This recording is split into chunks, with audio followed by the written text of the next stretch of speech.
Hello class, good morning. Today we are going to study the present perfect. Present perfect tense review. Vamos estudar, fazer uma revisão do que a gente viu na aula passada, que é o tempo verbal do presente perfeito, tá, gente? Vamos reforçar. Para quem ficou com dúvida, não entendeu, entendeu pouco do conteúdo da aula passada, vamos fazer aqui uma revisão para esse tempo verbal do presente perfeito ficar tranquilo aí na cabecinha de vocês. Para entender bem o present perfect, existem duas coisas importantes das quais você precisa se lembrar. Sua estrutura é formada por have ou has, mais o verbo principal no particípio, e nunca use o present perfect com datas específicas. Lembrando, o present perfect, apesar desse ter esse nome, ele ter essa tradução de presente perfeito, né? Ele é um tempo verbal que se refere a eventos do passado, de certa forma relacionado com o presente, mas é um tempo verbal que fala sobre eventos que ocorreram. Ele é típico da língua inglesa, né? Da estrutura gramatical da língua inglesa. Deixa eu subir aqui. Comecemos então falando do primeiro ponto, a estrutura deste tempo verbal. Você já deve saber que o have pode ser tanto um verbo principal, que significa ter, a tradução do verbo have é ter, quanto um verbo auxiliar que acompanha o verbo principal. Nesse segundo caso, o have não tem tradução. Ele está ali só para alterar o tempo verbal do verbo principal. Então veja, duas possibilidades do have, né? Ele como verbo principal e ele como verbo auxiliar. Have como verbo principal. I have two brothers and three sisters. I have two brothers and three sisters. Eu tenho dois irmãos e três irmãs. Aí é o verbo have nessa frase, né? Como o verbo principal mesmo, tá? I have two brothers and three sisters. Eu tenho dois irmãos e três irmãs. Isso daí não é present perfect, tá? Essa oração aqui não está no presente perfeito. Ó, agora, olha aqui para cima, tá? O have como verbo auxiliar. Veja como é diferente. I have been to Italy 3 times. I have been to Italy three times. Eu estive na Itália 3 vezes. Isso agora é o present perfect. Essa estrutura gramatical aqui se configura como o present perfect. Veja, o have ele só está auxiliando o verbo principal, que é o verbo to be, que neste caso, been, veja como ele está na oração been, ele está no past participle, past participle. Preste atenção, pay attention. Se o sujeito da oração for he, she ou it, nesse caso aqui dessa oração, ó, o sujeito é quem? I, eu. Mas se o sujeito for ele ou ela, ou it, não é? Se referindo a animais, objetos e fenômenos da natureza, devemos utilizar a forma has e não have. Entendeu? Isso é muito simples. Se eu dissesse essa frase com o he, com ele. He has been to Italy 3 times, ok? Ele esteve na Itália 3 vezes. Preste atenção nessa regra, tá? E o particípio passado? Aí eu coloquei essa tabela aqui, ó, para vocês entenderem o que é o particípio passado, né? Presta bem atenção. No português, a gente tem as formas dos verbos terminados em ido e ado, não é? Comido, falado, pedido, jogado. Todas essas terminações do verbo em ido e ado no português, a gente chama de particípio passado. No inglês, a gente também tem o past participle, sendo que ele não tem essa terminação de ido e ado, evidentemente, né? Como na língua inglesa. Então, olha para essa primeira coluna, para essas 3 primeiras colunas aqui dessa tabela, onde tem regular verbs. Olha o presente do verbo, answer, answer, responder. Veja o passado, answered, answered, respondeu. E o past participle, answered. Também, ó, se escreve da mesma forma e se pronuncia da mesma forma. O passado respondeu, o past participle, respondido. Agora olha para o lado, para as outras 3 colunas do lado, onde tem irregular verbs. Você tem o presente do verbo do, do verbo fazer. É o quarto, abaixo. To do significa fazer. O passado dele é o past, não é? É did, fez, não é? E o past participle done, feito. Entendeu a diferença? Então, cada uma os verbos no geral, né, na língua inglesa, eles se dividem em verbos regulares e verbos irregulares. Os verbos regulares, olha todas as terminações deles aqui, ó. O passado e o particípio passado dos verbos regulares. Olha como eles terminam em ed, não é? Lembra dessa regrinha? Já do verbo irregular, ó, às vezes ele muda completamente a forma, tá? Arise, arose, arisen. Blushed, burst, burst e burst. Nesse caso ele se mantém, porque tem alguns verbos que eles ficam o mesmo, tá? É o que a gente chama de verbos uniformes, quando ele tem a mesma forma no presente, no passado e no particípio passado, as 3 formas iguais. O verbo choose, ele é, ó, triforme, tá? É o verbo, a tradução dele é escolher. O presente dele é choose, escolher. O infinitivo, aliás, né? Tem aqui o presente, mas é infinitivo. Se a gente colocar o to choose, que é como os verbos se encontram no dicionário, tá? Terminação ar, er, ir no português. Mas então aqui, ó, choose. I choose, eu escolho. I chose, no passado, eu escolhi. E se eu digo I have chosen, eu, o quê? Tenho escolhido, né? Eu poderia traduzir dessa maneira no português, ó. Mas é escolher, escolheu, escolhido. Choose, chose e chosen. Eu tô falando desse terceiro verbo aqui dos verbos irregulares. Olha o último verbo lá dos irregulares. O grow. Grow, né? É o verbo crescer. Olha o passado dele, grew, cresceu. E o past participle, grown, crescido.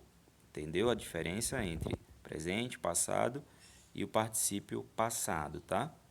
Então, vocês podem se perguntar, professor, mas a gente vai ter que decorar todos esses verbos irregulares? Aí é que eu digo, ó, na página 155 do livro didático de vocês, você encontra uma tabela com o particípio passado dos principais verbos irregulares. Porque o dos verbos regulares é só você seguir a regra da terminação em ed. Ou alguns verbos que você precisa acrescentar ied. Mas os mais complicados, assim, digamos, para você saber a forma do particípio passado, é dos verbos irregulares. Mas olhem a lista de verbos da página 155 do livro didático de vocês, tá? Vocês vão entender os principais verbos. Vamos ver agora os casos em que a gente utiliza o present perfect. Em que situações eles são usados? Ó? Quando eu quero me referir a acontecimentos do passado sem dizer a data, tá? O present perfect não combina com datas. Então você usará o present perfect para simplesmente dizer que algo ocorreu, não importando quando foi. Olha o exemplo. The astronauts have traveled to the moon. Os astronautas viajaram à Lua. Veja, o have aí é verbo auxiliar, não é? Aí ele não é o verbo ter, ele é apenas o verbo auxiliar. Ele está auxiliando que verbo? O verbo to travel, viajar. Traveled, né? A forma do particípio passado, viajado. Mas aí, ó, a gente traduz para o português simplesmente no passado. The astronauts have traveled to the moon. Os astronautas viajaram à Lua. Outra frase. E veja que não tem a data específica, né? Eu não estou dizendo quando foi o dia, a data, o mês, o ano dessa viagem dos astronautas à Lua. She has seen that movie 8 times. Ela assistiu aquele filme 8 vezes. Olha como alterou, né? Não é have, é has. Por quê? Porque o sujeito da oração é she, ela. Então, she has seen that movie 8 times. Ela assistiu aquele filme 8 vezes. Da terceira frase, ó. My family has lived in the United States a long time ago. Minha família morou nos Estados Unidos há muito tempo atrás. Eu não disse a data, não especifiquei a data, né? Era um tempo passado, mas sem mencionar a data específica. Se você menciona a data específica, você vai utilizar o simple past mesmo, tá? A forma verbal do simple past, que é o passado simples, e não o present perfect.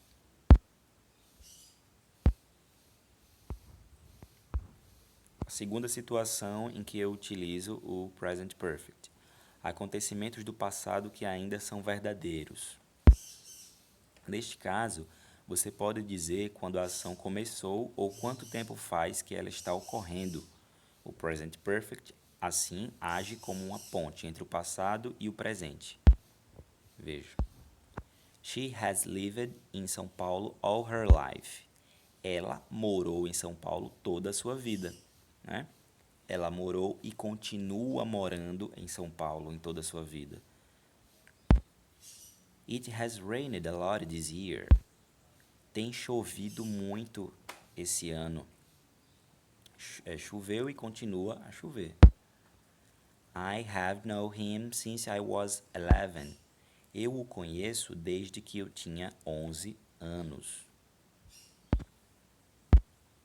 Terceiro caso em que eu utilizo o present perfect. Acontecimentos que acabaram de ocorrer.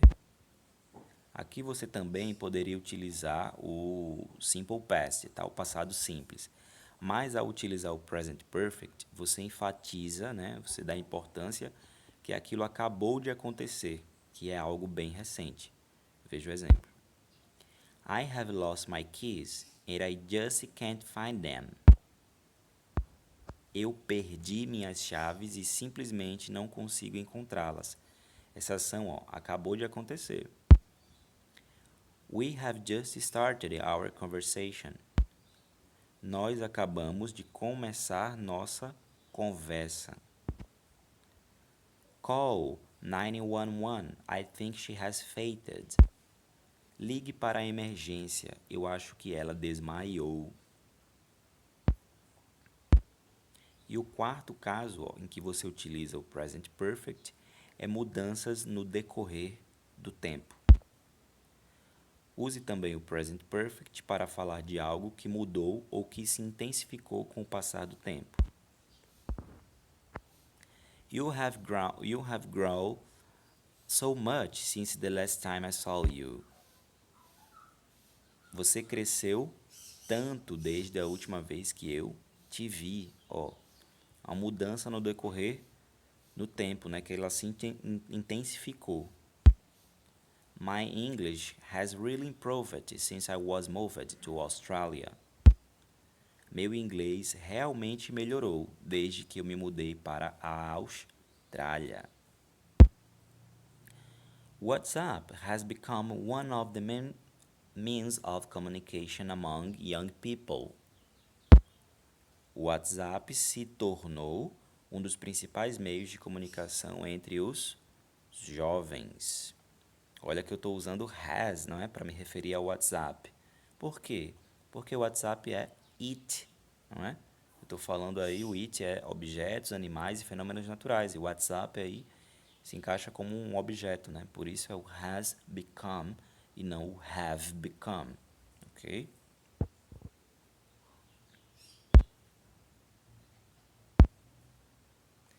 Para formar frases negativas com o present perfect, basta acrescentar o not após o have. A gente já viu isso na aula passada, tá?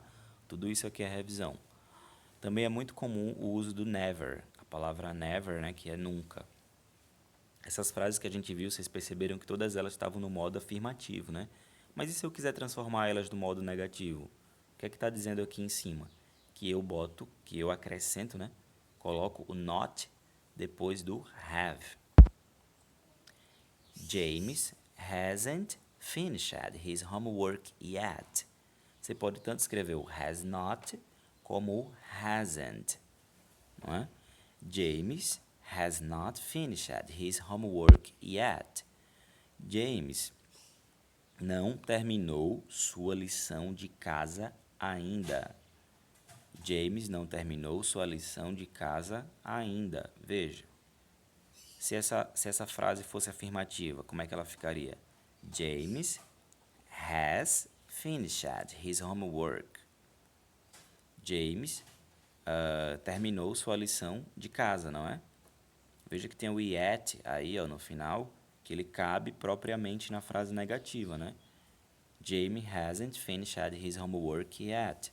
O James não terminou sua lição de casa ainda. I have never been to France. I have never been to France. Eu nunca estive na França. Olha o caso aí em que eu estou utilizando a palavra never. Ó, e para fazer frases interrogativas, você apenas coloca o have ou has no início da frase, tá? Have you ever seen anything more ridiculous? Você já viu algo mais ridículo? Olha o have, ó. Ele está na frente do sujeito. Have you ever seen, né?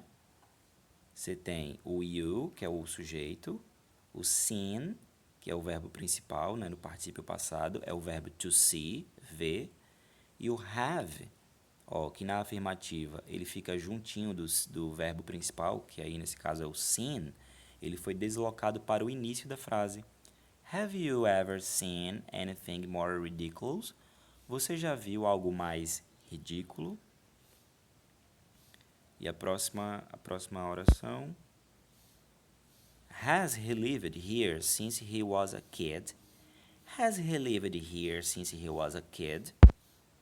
Ele mora aqui desde criança, não é?